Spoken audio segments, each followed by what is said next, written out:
Hello and welcome to all. स्वागत है आपका आस्था क्लासेस के ऑफिशियल यूट्यूब चैनल पर। दोस्तों, जैसा कि आपको पता है हम लोग का टॉपिक भारतीय संविधान चल रहा था, तो भारतीय संविधान का आज हम लोग पार्ट 2 करेंगे। दोस्तों, आपसे रिक्वेस्ट है, अगर आपने इससे पहले की वीडियो नहीं देखी है तो उसे ज़रूर देख लें। तो ज़्यादा टाइम ना वेस्ट करते हुए हम लोग क्लास की ओर मूव करेंगे। देखिए, आपकी स्क्रीन पर फर्स्ट क्वेश्चन लिखा हुआ है। देखिए, पहला क्वेश्चन क्या लिखा हुआ है, भारतीय संविधान में कुल कितनी अनुसूचियां हैं। ए ऑप्शन लिखा हुआ है 8, बी ऑप्शन लिखा हुआ है 11, सी ऑप्शन लिखा हुआ है 12 और डी ऑप्शन लिखा हुआ है 13।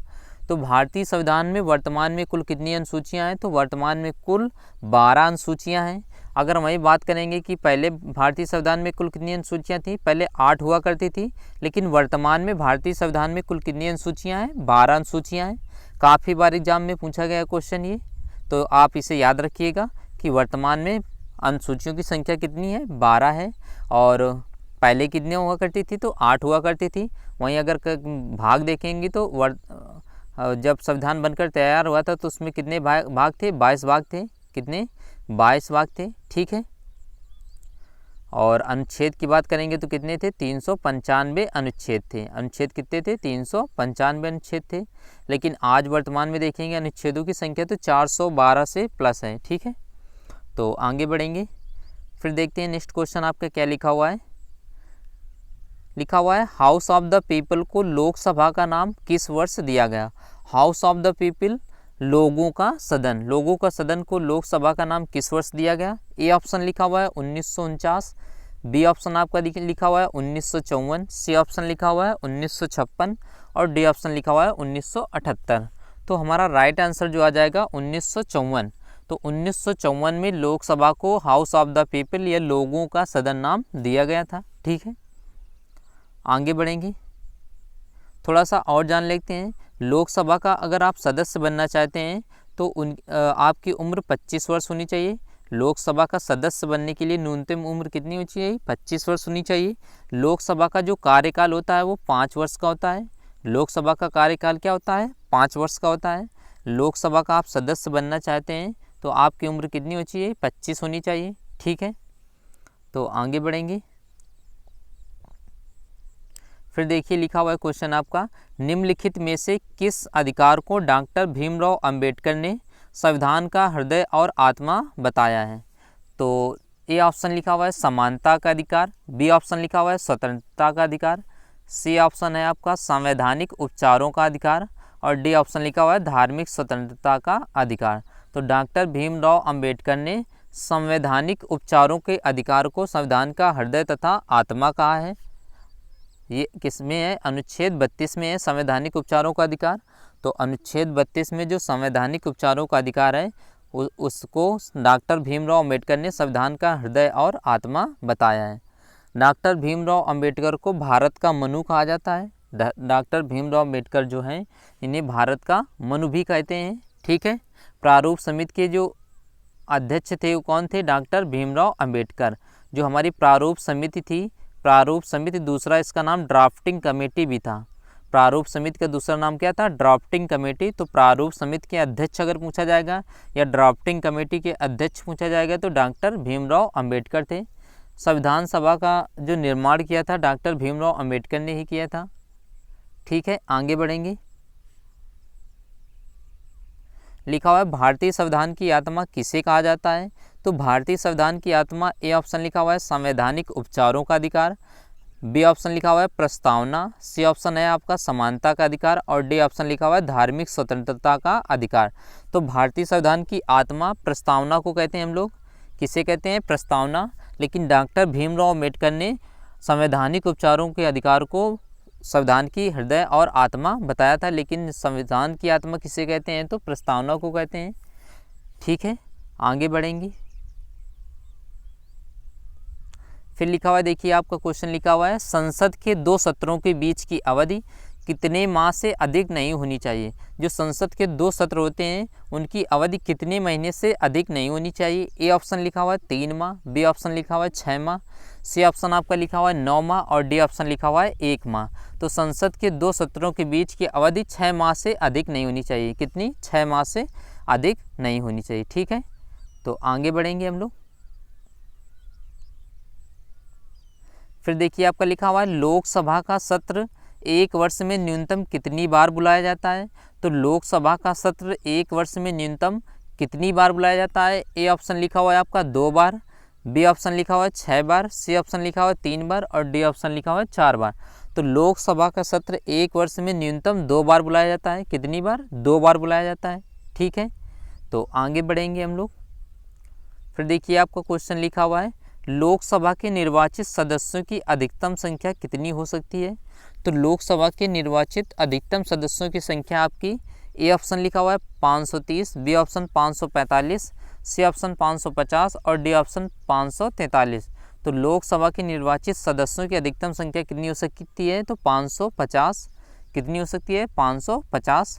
और राष्ट्रपति 2 एंग्लो इंडियन समुदाय के लोगों को मनोनीत करता है। ठीक है, लेकिन वर्तमान में लोकसभा में सदस्यों की संख्या कितनी है तो 545 है। वर्तमान में अगर लोकसभा के सदस्यों की संख्या पूछी जाएगी तो 545 है, लेकिन लोकसभा के निर्वाचित सदस्यों की अधिकतम संख्या कितनी हो सकती है तो 550। 2 राष्ट्रपति एंग्लो इंडियन समुदाय के सदस्यों को मनोनीत करता है लोकसभा में। ठीक है, तो आगे बढ़ेंगे। फिर देखते हैं आगे नेक्स्ट क्वेश्चन क्या लिखा हुआ है आपका। नेक्स्ट क्वेश्चन आपका लिखा हुआ है राज्यसभा के सदस्यों की अधिकतम संख्या कितनी हो सकती है। ए ऑप्शन लिखा हुआ है 250, बी ऑप्शन 245, सी ऑप्शन लिखा हुआ है 252 और डी ऑप्शन लिखा हुआ है 230। तो राज्यसभा की अधिकतम सदस्यों की संख्या हो सकती है 250। तो 250 हमारा राइट आंसर आ जाएगा। इसमें राष्ट्रपति 12 सदस्यों को मनोनयन करता है। ठीक है, तो राष्ट्रपति कितने 12 सदस्यों का मनोनयन करता है इसमें। लेकिन अगर पूछा जाएगा कि वर्तमान में राज्यसभा के सदस्यों की संख्या कितनी है तो 245 है। फिर आगे बढ़ेंगे, देखते हैं नेक्स्ट क्वेश्चन क्या लिखा हुआ है आपका। देखिए नेक्स्ट क्वेश्चन लिखा हुआ है भारत की संविधान सभा किसके कहने पर बनाई गई थी। तो ए ऑप्शन लिखा हुआ है क्रिप्स मिशन, बी ऑप्शन लिखा हुआ है कैबिनेट मिशन, सी ऑप्शन लिखा हुआ है वेबल प्लान और डी ऑप्शन लिखा हुआ है अगस्त ऑफर। तो भारत की संविधान सभा किसके कहने पर बनाई गई थी तो कैबिनेट मिशन 1946 के कहने पर बनाई गई थी। तो भारतीय संविधान सभा का निर्माण जो किया गया था कैबिनेट मिशन के आधार पर किया गया था। तो आगे बढ़ेंगे। फिर देखिए आपका लिखा हुआ है संविधान सभा का पहला सत्र कब हुआ था। तो संविधान सभा का पहला सत्र जो हुआ था ए ऑप्शन लिखा हुआ है 26 जनवरी 1946, बी ऑप्शन लिखा हुआ है 26 नवंबर 1946, सी ऑप्शन लिखा हुआ है 9 दिसंबर 1946 और डी ऑप्शन लिखा हुआ है 11 दिसंबर 1946। तो जो संविधान सभा का पहला सत्र हुआ था वो 9 दिसंबर 1946 को हुआ था। इसमें डॉक्टर सच्चिदानंद सिन्हा को अस्थायी अध्यक्ष बनाया गया था। फिर आपकी दूसरी बैठक होगी 11 दिसंबर 1946 को हुई थी। 11 दिसंबर 1946 को दूसरी बैठक हुई थी। इसमें स्थायी अध्यक्ष डॉक्टर राजेंद्र प्रसाद को बनाया गया था। फिर आपकी 13 दिसंबर 1946 को होगी बैठक। इसमें उद्देश्य प्रस्ताव पंडित जवाहरलाल नेहरू द्वारा पेश किया गया था।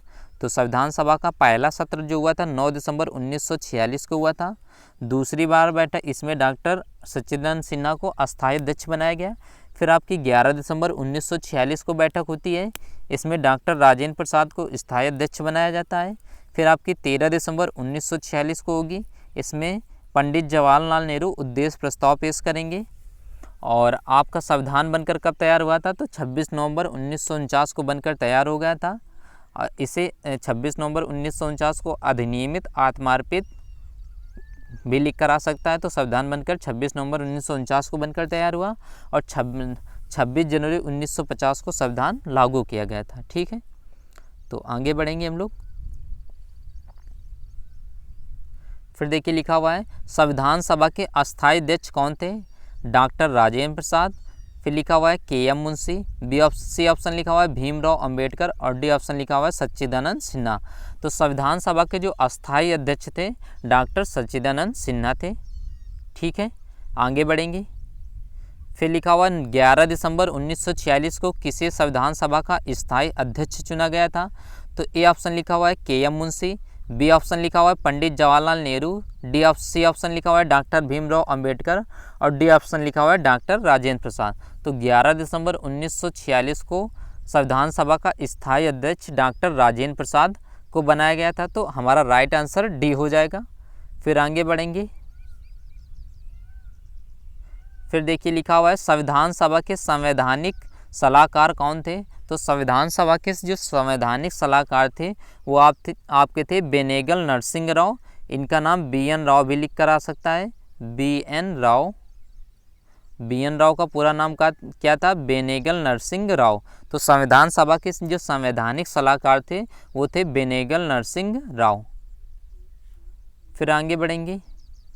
फिर लिखा हुआ है भारतीय संविधान का प्रारूप समिति के अध्यक्ष कौन थे।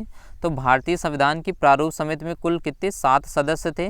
जो प्रारूप समिति के अध्यक्ष थे वो डॉक्टर भीमराव अंबेडकर जी थे। कौन थे, डॉक्टर भीमराव अंबेडकर जी थे। इसमें मोहम्मद सादुल्ला, KM मुंशी, ठीक है, मणिकलाल, पन्नालाल, तमान ऐसे लोग थे। तो संविधान सभा की प्रारूप समिति के अध्यक्ष डॉक्टर भीमराव अंबेडकर जी थे, ठीक है। फिर आगे बढ़ेंगे, नेक्स्ट क्वेश्चन देखते हैं। फिर लिखा हुआ है आपका संविधान की प्रारूप समिति के समक्ष प्रस्तावना का प्रस्ताव किसने रखा था। तो संविधान की प्रारूप समिति के समक्ष प्रस्तावना का जो प्रस्ताव किसने रखा था। ए ऑप्शन लिखा हुआ है महात्मा गांधी, बी ऑप्शन लिखा हुआ है BN Rao, C option Pandit Jawaharlal Nehru और D option doctor Bhimrao Ambedkar.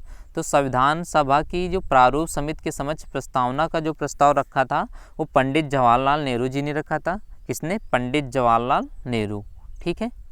तो आगे बढ़ेंगे हम लोग। फिर देखिए लिखा हुआ है आपका क्वेश्चन, भारतीय संविधान की संघीय शक्ति समिति के अध्यक्ष कौन थे।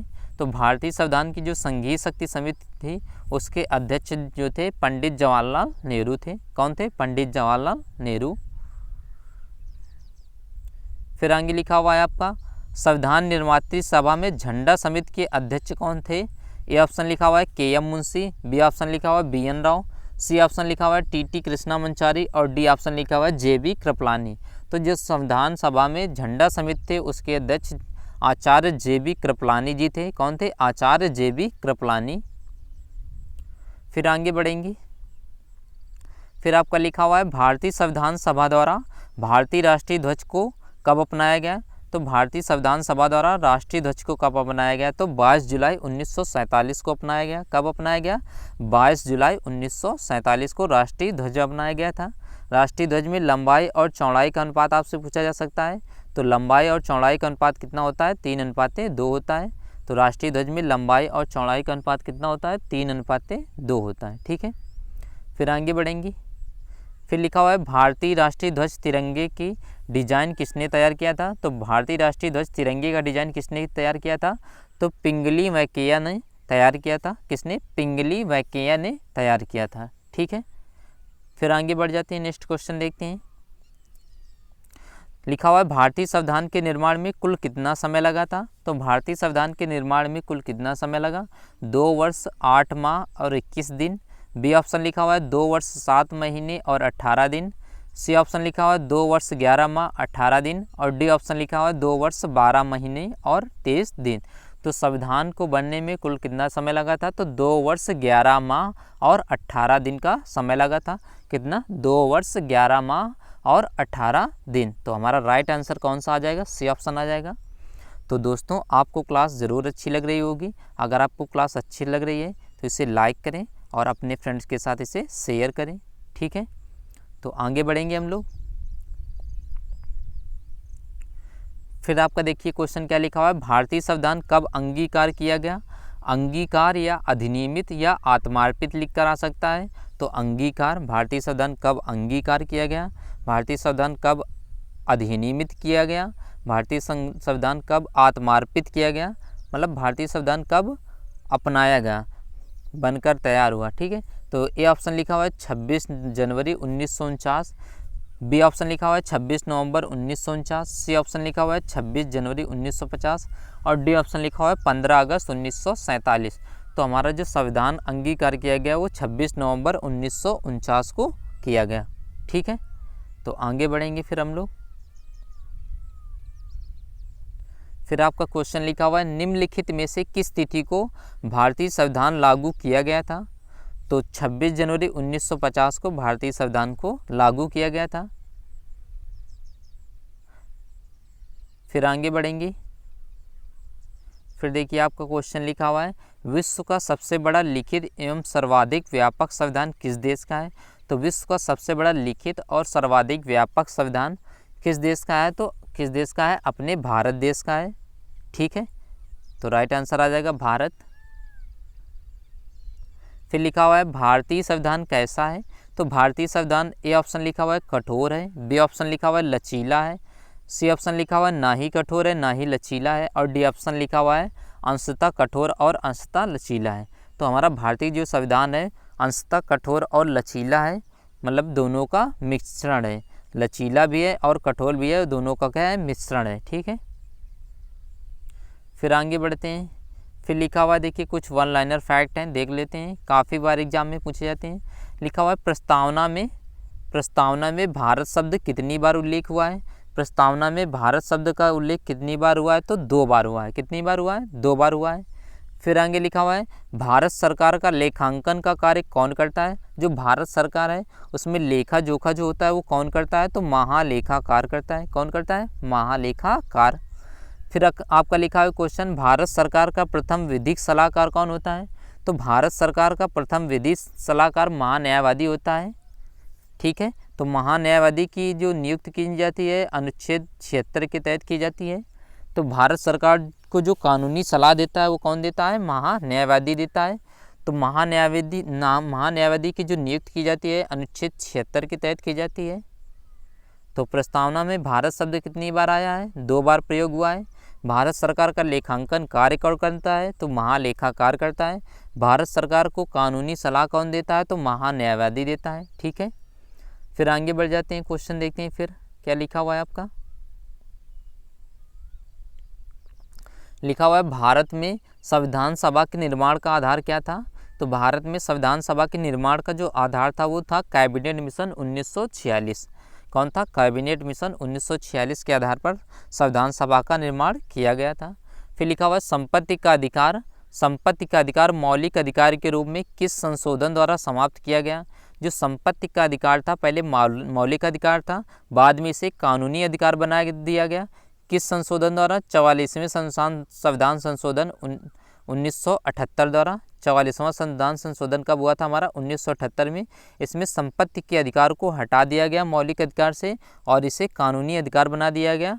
अब इसे अनुच्छेद 300A में रख दिया गया है। किस में रखा गया है, 300A में रखा गया है। ठीक है, किस में रखा गया है, 300A में। फिर आगे लिखा हुआ है मुस्लिम हेतु पृथक निर्वाचन प्रणाली लागू की गई। तो मुसलमानों के लिए जो पृथक निर्वाचन प्रणाली लागू किया गया किसके तहत, मार्ले मिंटो सुधार अधिनियम द्वारा। तो मार्ले मिंटो सुधार अधिनियम कब होगा, 1909 में हुआ था। कब हुआ था, 9 में हुआ था। ठीक है, तो आगे बढ़ते हैं, फिर देखते हैं नेक्स्ट क्वेश्चन क्या लिखा हुआ है आपका। लिखा हुआ है 10वीं अनुसूची का संबंध किससे है। तो 10वीं अनुसूची का जो संबंध है वो दल बदल विधेयक से है। 10वीं अनुसूची किससे संबंधित है, दल बदल। ये कब हुआ था, 1985 में हुआ था। तो 10वीं अनुसूची का संबंध किससे है, दल बदल से है और 1985 में हुआ था। फिर लिखा हुआ है नगर पालिकाओं को संवैधानिक मान्यता किस संशोधन द्वारा प्रदान की गई। तो नगर पालिकाओं को जो संवैधानिक मान्यता है 74वां संविधान संशोधन 1994 में हुआ था, उसके द्वारा प्रदान की गई। 74वां संविधान संशोधन 1994। फिर लिखा हुआ है धार्मिक स्वतंत्रता का अधिकार किस अनुच्छेद के अंतर्गत आता है। तो धार्मिक स्वतंत्रता का अधिकार अनुच्छेद 25 के अंतर्गत आता है। तो धार्मिक स्वतंत्रता का अधिकार अनुच्छेद 25 के अंतर्गत आता है। ठीक है, फिर आगे बढ़ेंगे। फिर लिखा हुआ है पंचायती राज दिवस कब मनाया जाता है। तो पंचायती राज दिवस 24 अप्रैल को अब मनाया जाता है। पंचायती राज की शुरुआत राजस्थान की नागौर जिले से हुई थी। पंचायती राज दिवस कब मनाया जाता है, तो 24 अप्रैल को मनाया जाता है। पंचायती राज की शुरुआत कहाँ से हुई थी, तो राजस्थान के नागौर जिले से हुई थी। फिर लिखा हुआ है देश के एकमात्र निर्विरोध राष्ट्रपति कौन चुने गए थे। तो देश के एकमात्र राष्ट्रपति जो निर्विरोध चुने गए थे वो थे नीलम संजीव रेड्डी। कौन थे, नीलम संजीव रेड्डी। फिर लिखा हुआ है पॉकेट वीटो या जेबी वीटो का इस्तेमाल किस राष्ट्रपति ने किया था। तो ज्ञानी जैल सिंह ने पॉकेट वीटो का जो है इस्तेमाल किया था। ठीक है, फिर आगे बढ़ेंगे। फिर लिखा हुआ है संविधान संशोधन प्रक्रिया कहाँ से ली गई है। जो संविधान संशोधन की प्रक्रिया है वो दक्षिण अफ्रीका के संविधान से ली गई है। कहाँ से ली गई है? दक्षिण अफ्रीका के संविधान से ली गई है। फिर लिखा हुआ है मूल कर्तव्य किस अनुशंसा पर जोड़े गए थे। तो सरदार स्वर्ण सिंह की सिफारिश, सरदार पूर्ण सिंह की सिफारिश पर जो मूल कर्तव्य जोड़े गए थे। ठीक है। फिर लिखा हुआ है 42वें संविधान संशोधन द्वारा प्रस्तावना में कितने शब्द जोड़े गए। तो 42वें संविधान संशोधन द्वारा प्रस्तावना में 3 शब्द जोड़े गए थे, समाजवादी, धर्मनिरपेक्ष एवं एकता एवं अखंडता। समाजवादी, धर्मनिरपेक्ष, एकता एवं अखंडता। ठीक है। फिर आगे बढ़ जाते हैं, काफ़ी बार एग्जाम में पूछे गए क्वेश्चन ये। लिखा हुआ है संविधान में समवर्ती सूची की प्रावधान कहाँ से लिया गया। तो समवर्ती सूची कहाँ से ली गई है। तो ऑस्ट्रेलिया से ली गई है। राज्य की नीति निर्देशक तत्व आयरलैंड के संविधान से लिए गए हैं। राज्य के जो नीति निर्देशक तत्व हैं वो आयरलैंड से लिए गए हैं। समवर्ती सूची कहाँ से ली गई है। तो ऑस्ट्रेलिया से। संविधान संशोधन की प्रक्रिया दक्षिण अफ्रीका के संविधान से लिए गए हैं। मौलिक अधिकार कहाँ से लिए गए हैं। तो मौलिक अधिकार अमेरिका के संविधान से लिए गए हैं। मूल कर्तव्य कहाँ से लिए गए हैं। तो रूस से लिए गए। मूल कर्तव्य कहाँ से लिए गए। तो रूस से लिए गए। फिर लिखा हुआ है 11वीं अनुसूची किस संशोधन संविधान संशोधन के द्वारा जुड़ी है। तो 11वीं अनुसूची जो है 73वें संविधान संशोधन 1992 के तहत जोड़ी गई थी। ठीक है। इसमें ग्राम पंचायतों के बारे में बताया गया है। फिर आगे लिखा हुआ है मूल कर्तव्यों को किस भाग और अनुच्छेद में डाला गया है। तो मूल कर्तव्यों को अनुच्छेद 51 के ए या भाग 4 में 4 के ए में डाला गया है। ठीक है। फिर आगे लिखा हुआ है 10वीं अनुसूची किस संविधान संशोधन के द्वारा जोड़ी गई। तो 52वें संविधान संशोधन 1985 के तहत 10वीं अनुसूची जोड़ी गई। 10वीं अनुसूची में क्या है, दल बदल विधेयक कानून पारित किया गया था। ठीक है। आगे लिखा हुआ है भारत की 22 भाषाओं का उल्लेख किस अनुसूची में मिलता है। तो भारत की जो 22 भाषाएं हैं उनका जो उल्लेख मिलता है वो 8वीं अनुसूची में मिलता है। तो भारत में कितनी भाषाएं बोली जाती हैं। तो 22 भाषाएं हैं। 22 भाषाओं का उल्लेख किस अनुसूची में है। तो 8वीं अनुसूची में है। फिर आगे लिखा हुआ है 92वां संविधान संशोधन द्वारा कौन सी भाषाएं जोड़ी गई। तो 92वां संविधान संशोधन द्वारा बोडो, डोगरी, मैथिली और संथाली। वर्ड मास ध्यान रखिएगा, बोडो, डोगरी, मैथिली और संथाली। तो 92वां संविधान संशोधन द्वारा कौन सी भाषाएं जोड़ी गई थी। तो बोडो, डोगरी, मैथिली और संथाली भाषाओं को जोड़ा गया था। फिर आगे बढ़ेंगे। फिर लिखा हुआ देखिए केंद्र तथा राज्य के बीच शक्तियों का बंटवारा किस अनुसूची के अंतर्गत आता है। तो केंद्र और राज्य के बीच शक्तियों का बंटवारा 7वीं सूची के अंतर्गत आता है। ठीक है। आगे बढ़ेंगे। अपशिष्ट शक्तियों को केंद्र को सौंपने का लक्षण लिया गया था। अपशिष्ट शक्तियाँ कहाँ के संविधान से ली गई थी। तो अवशिष्ट शक्तियाँ जो हैं कनाडा के संविधान से ली गई थी। कहाँ से ली गई थी। कनाडा के संविधान से अवशिष्ट शक्तियाँ ली गई थी, जिसमें ना तो केंद्र सरकार, जिसमें केवल केंद्र सरकार ही नियम बना सकती है, राज्य सरकार नियम नहीं बना सकती है। फिर आगे लिखा हुआ है 7वीं अनुसूची में किस प्रकार की अनुसूचियों का वर्णन किया गया है। तो 7वीं अनुसूची में संघ सूची, राज्य सूची और समवर्ती सूची का वर्णन है। ठीक है। तो 7वीं अनुसूची में 3 सूचियाँ हैं, संघ सूची, राज्य सूची और समवर्ती सूची। फिर आगे बढ़ते हैं, नेक्स्ट क्वेश्चन देखते हैं। बहुत ही इंपॉर्टेंट क्वेश्चन लिखा हुआ है भारत के प्रथम वायसराय कौन थे। तो भारत के प्रथम वायसराय जो थे लॉर्ड कैनिंग थे। कौन थे। Lord Canning. तो भारत के प्रथम वायसराय लॉर्ड कैनिंग है। फिर लिखा हुआ है 14 वर्ष से कम आयु के बच्चे कारखानों में काम नहीं कर सकते, किस अनुच्छेद के द्वारा कहा गया है। तो 14 वर्ष से कम बच्चे कारखानों में काम नहीं कर सकते, किस अनुच्छेद के तहत कहा गया है। तो अनुच्छेद 24 के तहत बताया गया है कि 14 वर्ष से कम बच्चे कारखानों में काम नहीं कर सकते। फिर आगे लिखा हुआ है वायसराय का पद कब सृजित किया गया था।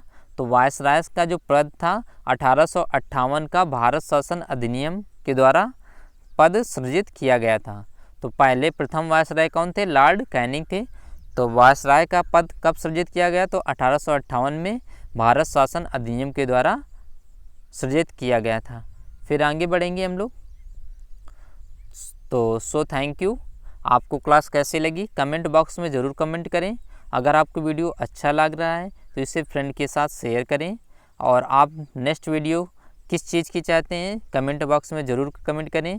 तो बाय बाय, टेक केयर, अपना ख्याल रखिए। So thank you.